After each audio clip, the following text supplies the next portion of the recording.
سيرة صوبنها صلى الله عليه وسلم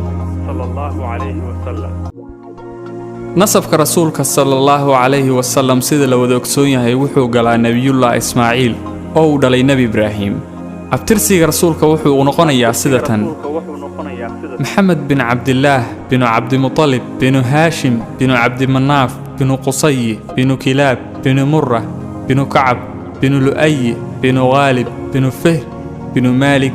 بن نذر بن كنانة بن خصيمة بن مدرك بن إلياس بن مدر بن نسار بن معد بن عدنان رسولك صلى الله عليه وسلم جلبكيس waxaa loo aqoon jiray reer binu Haashim waxaana loogu magac daray awowgiisii labaad Haashim bin Abdi Manaaf wuxuu waraabin jiray xujayda oo aabihiisii Abdi Manaaf ka dhaxlay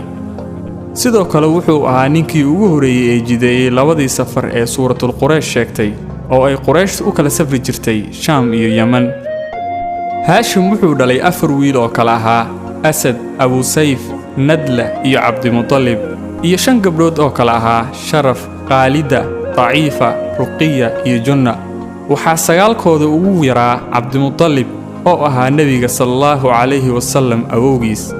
Abdi Muttalib wuxuu dhalay 10 wiil iyo 6 gabdhood Abdi Muttalib wuxuu noqday nin cajiib ah oo Quraysh oo dhan ka tilmaaman wuxuu noqday odaygii Quraysheed sida la ogsoon yahay wuxuu leeyahay qisooyin caan ah oo kala duwan halkan aynan ku soo koobi karin waxaana ka mid ahaa duulaankii Abraha iyo qodidii Zamzam kuwaas oo isaga iyo Qurayshba Ilaahay ugu gargaaray سيرة صوبنها صلى الله عليه وسلم